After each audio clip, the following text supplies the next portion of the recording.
এই জন্য আমরা বলি যে অনেক বড় বড় সিলসিলাগুলি যেগুলি আসছিল ওগুলি তো অনেকগুলি গায়েব হয়ে গেছে, নাই এখন। সিলসিল গায়েব হইল কেন? যারা মূল ছিলেন তারা তো অনেক বড় আল্লাহ ছিলেন।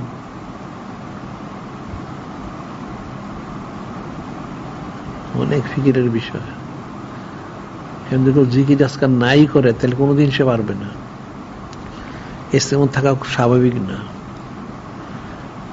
এই যে 10টা লতিফার যে খুচরত দেওয়া হয়েছে, 10টা লতিফা যদি করতে করতে যথেষ্ট, তাহলে তো তার রেজা বর কাজা হয়ে যায়, তকদির সন্তুষ্ট, সবর হয়ে যায়, কানাত হয়ে যায়, সব হয়ে যায়।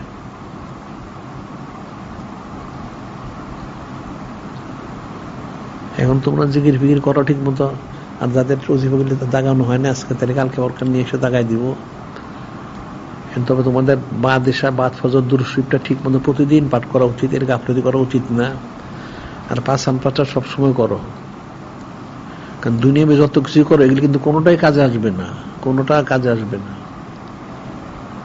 এই যত সময় যাই বলো, আত্মীয় স্বজন, জ্ঞাতি গোষ্ঠী, বন্ধু বান্ধব, কেউ কাজে আসবে না।